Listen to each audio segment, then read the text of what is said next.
कर दीजिए कुछ ऐसा कमाल जिसे देख दुनिया दे आपकी मिसाल। हेलो दोस्तों, मैं हूं शीतल बर्णवाल।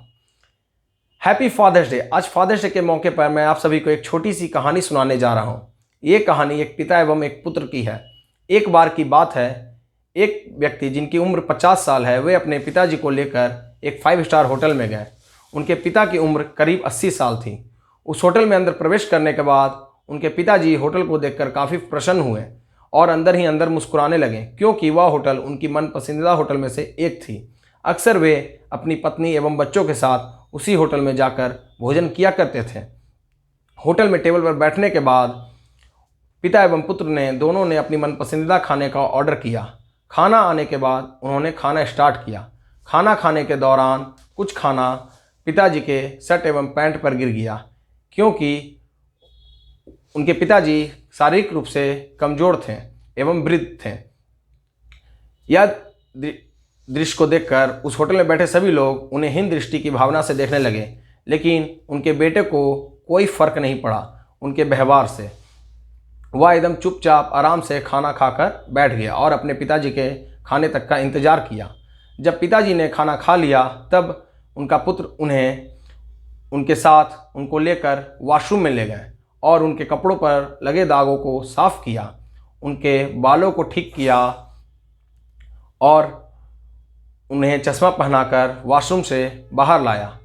और बाहर जब आए पिता एंड पुत्र, तो लोग आपस में, उस होटल में बैठे लोग आपस में बात कर रहे थे कि कैसे पिताजी ने अपने बेटे का मजाक बना दिया। लेकिन इस बात से उस बेटे को कोई फ़र्क नहीं पड़ा कि लोग क्या बातें कर रहे, उससे कोई उन्हें मतलब नहीं था। उनका बेटा उस होटल के काउंटर पर खाने का बिल का पैसा देने लगा।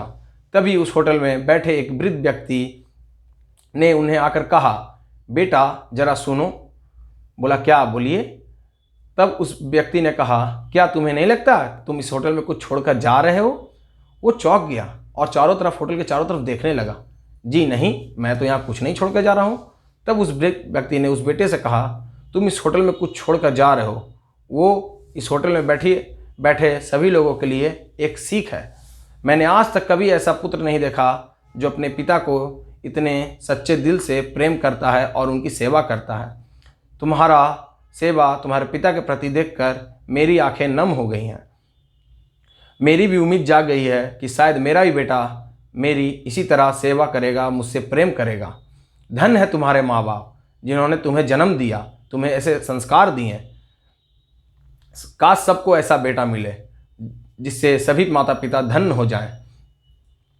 बेटा तुम खुश रहो, मेरा तुम्हें आशीर्वाद है, और तुम हमेशा ज़िंदगी में कामयाबी हासिल करो, तरक्की करो और सदैव खुश रहो। यह दृश्य को देखकर उस व्यक्ति के पिताजी का सीना गर्व से चौड़ा हो गया और वो मन ही मन मुस्कुराने लगे। दोस्तों, क्या हमें नहीं लगता इस भाग दौड़ की ज़िंदगी में हम इतने व्यस्त हो गए हैं कि हम अपने माता पिता को समय ही न दे पा रहे हैं? या इस कहानी का यह उद्देश्य है कि हमें अपने माता पिता का हमेशा सदैव ध्यान रखना चाहिए, उनसे बातें करनी चाहिए, उनके साथ कहीं घूमने जाना चाहिए, उनके साथ बैठकर भोजन करना चाहिए। उनका आशीर्वाद ही हमें आगे बढ़ने की शक्ति देता है और हम सभी कभी अनुमान ही नहीं लगा सकते हैं कि उन्हें कितनी खुशी मिलेगी हमारे इस व्यवहार से। इसलिए हमेशा हमें अपने माता पिता की सेवा करते रहनी चाहिए। इसलिए फिर से एक और कहना चाहूँगा, कर दीजिए कुछ ऐसा कमाल जिसे देख दुनिया दे आपकी मिसाल। इसलिए फिर से हैप्पी फादर्स डे।